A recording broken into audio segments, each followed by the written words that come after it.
Hello future teacher, कैसे हो आप लोग। Welcome back to my channel study hub for teaching. आज यूनिट 3 स्टार्ट करने वाले हैं हम लोग कंटेम्प्रेरी इंडियन एजुकेशन का। तो इसमें आज हम लोग पढ़ने वाले हैं नवोदय विद्यालय के बारे में एंड सेंट्रल स्कूल सिस्टम के बारे में। तो टॉपिक शुरू करते हैं। नवोदय विद्यालय। नवोदय विद्यालय क्या होता है? National school policy establishes pace setting schools to gifted children for their better education. The Navodaya system is a unique experiment. NO होगा, सॉरी मैंने गलती से NA लिख दिया है हर जगह। NO होगा नवोदय का स्पेलिंग। तो नवोदय विद्यालय बेसिकली उन बच्चों के लिए बनाया गया है जो गरीब बच्चे हैं लेकिन फिर भी टैलेंटेड हैं, लेकिन पैसा न होने के कारण वो अपनी स्टडी पूरी नहीं कर पाते। तो नवोदय विद्यालय उन्हीं बच्चों को ध्यान में रखते हुए बनाया गया है जहाँ पे वो फ्री एजुकेशन ले सके अपने टैलेंट के बेस पे। The Navodaya system is a unique experiment. Its significance lies in the selection of talented rural children as the target group and the attempt to provide them with quality education comparable to the best in a residential school system. उन बच्चों को target किया गया है जो rural area के बच्चे हैं, गरीब बच्चे हैं, टैलेंटेड हैं, उनको टारगेट करके यहाँ पे एक सिलेक्शन प्रोसेस के जरिए उन बच्चों को उठाया जाता है और नवोदय विद्यालय में एडमिशन कराया जाता है। फिर वहाँ पे उनको क्वालिटी एजुकेशन प्रोवाइड किया जाता है as best as residential school system की तरफ। Such children are found in all sections of society and in all areas including the most backward. इस टाइप के जो स्टूडेंट होते हैं वो हर एरिया में पाए जाते हैं, हर सोसाइटी में, खास करके जो मोस्ट बैकवर्ड एरिया है वहाँ पे पाए जाते हैं। Features of Navodaya Vidyalaya: equality of education opportunity. Navodaya Vidyalaya is known for its equality of education opportunity to all. It provides accommodation, hostels, better facilities of education and personality development, and equality of education opportunity to all needy, poor, talented boys and girls. ये जो नवोदय विद्यालय इसलिए जाना जाता है कि वो जो education opportunity होती है वो सारे बच्चों को प्रोवाइड हो सके, इक्वालिटी प्रोवाइड हो सके। ये एकोमोडेशन देता है, हॉस्टल देता है, बेटर फैसिलिटीज देता है, एजुकेशन का पर्सनालिटी डेवलपमेंट करता है उन बच्चों के लिए जो नीडी है, पुअर है लेकिन फिर भी टैलेंटेड है, उन बॉयज और गर्ल्स के लिए। Okay, second one is presenting secondary school as an ideal. Navodaya Vidyalaya provide excellent achievement in discipline, innovation and educational activities. This is the reason it is motivating factor for other schools. ये नवोदय विद्यालय जो होते हैं वो बहुत ही discipline way में रहते हैं, innovative idea ले आते हैं, एजुकेशनल एक्टिविटीज कराते हैं जिससे कि बहुत सारे अलग जो स्कूल्स हैं वो मोटिवेट होते हैं. Discipline. Third one is development of national integrity and feelings. Navodaya Vidyalaya aim at inculcating values of national integration through migration scheme, which the inter-regional exchange of student between Hindi and non-Hindi speaking states and vice versa takes place for one academic year. Efforts are made to promote better understanding of the unity in diversity and cultural heritage through various activities. बहुत सारे cultural activity कराया जाता है, national integrity and feelings को develop किया जाता है, various activity कराई जाती है जिससे कि नेशनल इंटीग्रिटी इम्प्रूव हो सके। ये सारी चीज़ें होती है। अदरवाइज वो हिंदी बोलते हो या ना बोलते हो, नॉन हिंदी स्पीकिंग वाले बच्चे हैं उनको भी, तो ये सारी चीज़ें इसके अंदर आती है। 3 लैंग्वेज फॉर्मूला है इसमें। पहला तो जो रीजनल लैंग्वेज है जो बच्चों का, उसमें 6 to 8 पढ़ाया जाता है। क्लास 5 के बाद ही एडमिशन होता है नवोदय में, तो 6 to 8 उनका रीजनल लैंग्वेज में पढ़ाई होती है और 9th में भी उनकी रीजनल लैंग्वेज में ही पढ़ाई होती है। और इंग्लिश होता है साइंस और मैथ्स के लिए यूज किया जाता है। 9th के बाद इंग्लिश लैंग्वेज यूज किया जाता है साइंस और मैथ्स के लिए, और हिंदी ह्यूमनिस्टिक सब्जेक्ट के लिए। Next one is encouragement of innovation in education.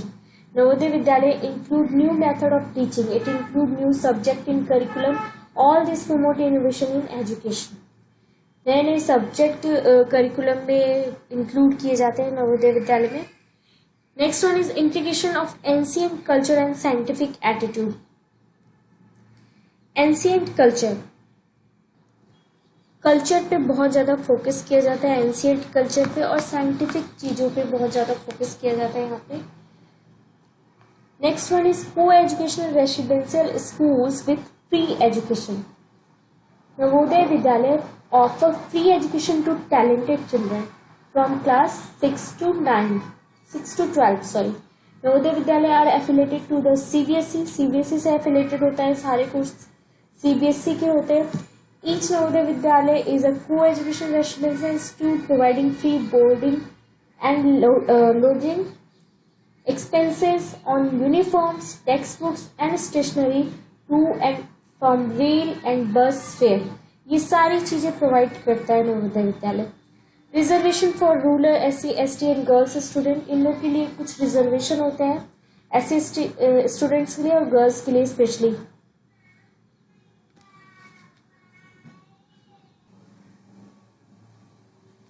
तो ये फीचर्स थे नवोदय विद्यालय के. अब नेक्स्ट है action plan of Navodaya school. Admission का क्या प्रोसेस था. क्लास 6 to 9 के बच्चों का एडमिशन होता था.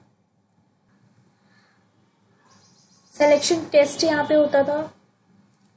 एक टेस्ट कंडक्ट कराया जाता था जिसमें बच्चे मेरिट क्वालिफाइड करते थे, तो उन्हीं बच्चों का सिलेक्शन होता था. और वो बच्चे वैसे होते थे जो 1 to 5 में नो रिपीटेशन, नो गैपिंग, मतलब 1 to 5 रेगुलर क्लासेस, रेगुलर सारे कोर्स किए हों, मतलब ग्रेड किए 1 to 5. 1 to 5 एजुकेशन मस्ट था उसके लिए. सीट रिजर्वेशन SC, ST और गर्ल्स के लिए था. करिकुलम कैसा था. Across the country there is a same curriculum to all Navodaya Vidyalayas. In it the curriculum which is included prescribed by the Central Education Committee. सारा जो अलग schools का करिकुलम था सेम इसमें भी वही था.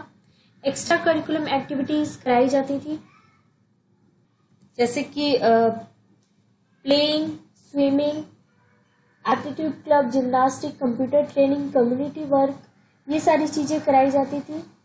टीचिंग मेथड्स कैसे होते थे. emphasis on individual teaching, emphasis on activity and self experience, emphasis on practical and creative work, learning and teaching process simultaneously. ये these type of teaching methods थे. Meals and accommodation. Navodaya Vidyalaya is also known as accommodation schools. The student who take admission in this school get free of cost hostels, meals, clothes, books and other study material etc. ये सारी चीजें free होती थी. Management and administration of the school is managed and executed by the Navodaya Vidyalaya Samiti. But Central Secondary Education Committee is held responsible for the education and examination. Next is contribution of Navodaya Vidyalaya in education. Provide equal opportunity of education to talented and gifted person belonging to the poor family. Same वही चीज की जो poor family थे लेकिन फिर भी talented थे तो उन बच्चों को select किया जाता था. कैसे?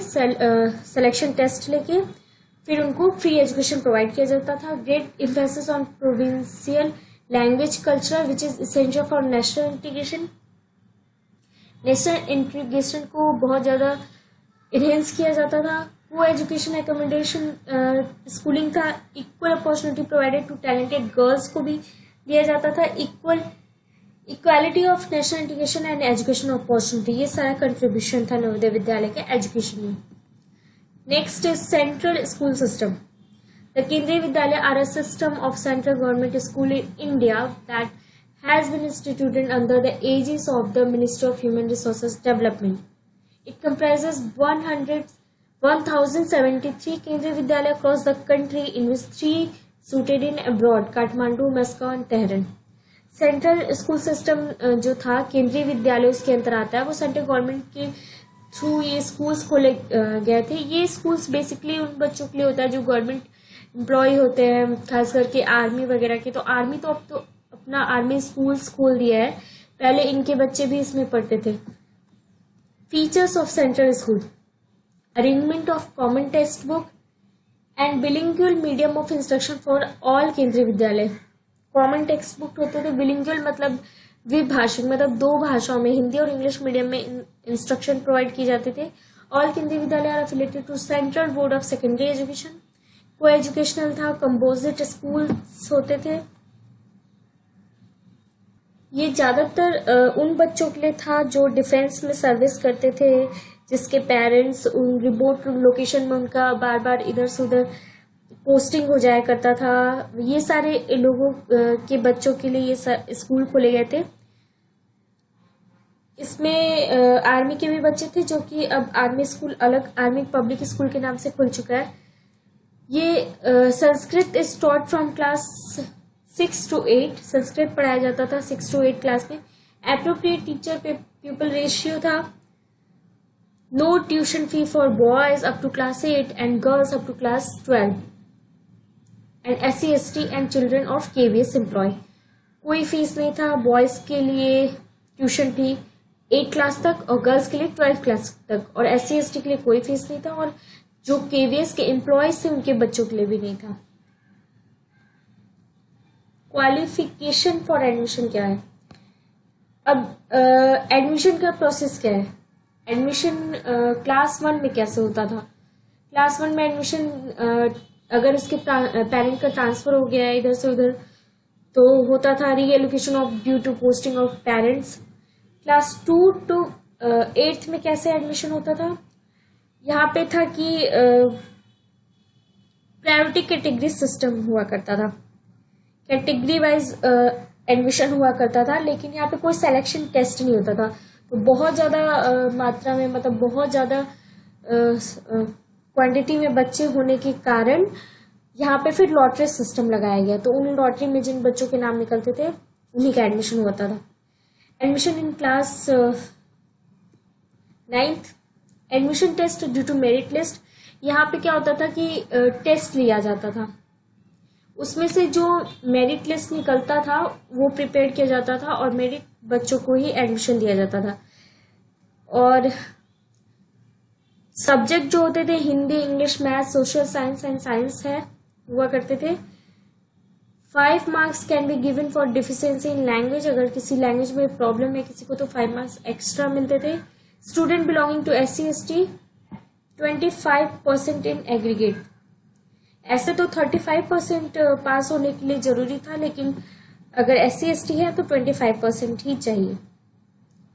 एडमिशन इन क्लास 11th के लिए कैसे? पहले तो ये होना चाहिए कि क्लास 10th अच्छे से पास करे।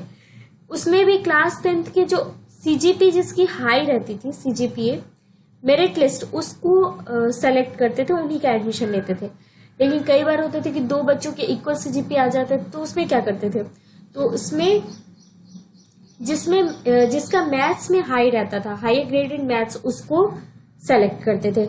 ऐसे भी बच्चे थे जिसमें जो 2 बच्चों में मैथ्स दोनों का इक्वल हो गया, तो उसमें साइंस और मैथ्स दोनों का मिला के देखते थे किसका हाई है। और अगर उसमें भी टाई हो गया है तो फिर ओल्डर डेट ऑफ बर्थ जिसका रहता था उसको सेलेक्ट करते थे। कंसेशन था, गेम्स, स्पोर्ट्स, स्काउटिंग, NCC, ये सारे बच्चों पे बहुत कंसेशन था। तो ये था आपका एडमिशन प्रोसेस। अब है मेरिट्स ऑफ सेंट्रल स्कूल क्या है? बेटर कैंपस फैसिलिटी हुआ करती है, लो फी स्ट्रक्चर होता है, इसमें quality of teacher course based होता है, कल्चरल डाइवर्सिटी सिखाया जाता है, डाइवर्सिटी होता है। बेटर कैंपस इसलिए हुआ करता था क्योंकि ये मोस्टली ऐसे लोकेलिटी में रहता था जहाँ पे आर्मी ऑफिसर्स, डिफेंस के जो एम्प्लॉयज है वो सब रहते, तो उस टाइप के एरिया में। तो बेसिकली वो सिटी क्राउड से दूर हुआ करता था। लो फी स्ट्रक्चर था, फी बहुत ज़्यादा लो था, जो प्राइवेट स्कूल में जितने फी स्ट्रक्चर है उससे बहुत ज़्यादा लो था। और खास करके गर्ल्स स्टूडेंट जो थी वो बहुत ज़्यादा कम में उनका कोर्स हो जाता था। क्वालिटी ऑफ टीचर बहुत अच्छा था। The most important aspects of A school is of quality of teachers and curriculum taught in a school. Since CBSE syllabus is followed here, course material is of good quality. Teachers बहुत ज़्यादा qualified होते थे. Teachers are qualified and carried out regularly to check standard of the school. Cultural diversity. This is a unique aspects of KVS. Unity in diversity is what KVS believe in. You will find students from different state and economic background. Many different festivals are celebrated in KVS. सारे जितने भी different culture है उस सबको celebrate किया जाता था. Recognition. Since KVS have produced many notable personalities, KVS are respected and recognized all over the India. इससे पढ़े लिखे बच्चे जो बाहर आते हैं वो बहुत ज़्यादा फेमस पर्सनैलिटी भी बन के निकले हुए, इसलिए ये रिकॉग्नाइजेशन है, मतलब इजीली पहचाना जा सकता है कि केवीएस का स्टूडेंट है. Sports, scout and guide meets, campus culture competition, ये सारी चीजें भी होती हैं. Infrastructure is average and manageable. Surely KVS will not provide you with swimming pools, shooting range etcetera like private school. तो मतलब लिमिटेड एवरेज इंफ्रास्ट्रक्चर ही है, बहुत ज़्यादा प्राइवेट स्कूल्स की तरह फैसिलिटीज़ नहीं है, फिर भी ठीक है, पढ़ाई के लिए जितनी चाहिए उतनी है. Demerits of central school, student can dub in Hindi. ज़्यादातर वहाँ सीबीएसई बोर्ड पर पढ़ाया जाता है तो हिंदी यूज़ नहीं होता है. जब 10th के बाद ज़्यादा हिंदी यूज़ नहीं होता है ऑप्शनल सब्जेक्ट रहने के बाद, तो उसमें थोड़े बच्चे वीक हो जाते हैं. Less focus on practical knowledge, उस पर कम फोकस किया जाता है, ज़्यादातर थ्योरेटिकल नॉलेज ही दिया जाता है. Exploratory course would be more costly. Exploratory courses such as industrial arts, home economic and foreign language would be more costly if brought to the elementary school. ये सारी चीज़ें कॉस्टली होती थी, इस वजह से ये डिमेरिट्स है. तो आज का टॉपिक इतना ही था. अब इसमें कुछ और टॉपिक्स बचे हुए यूनिट 3 में जो मैं नेक्स्ट वीडियो में कंप्लीट करा दूंगी. Thank you so much guys. Please like, share and subscribe.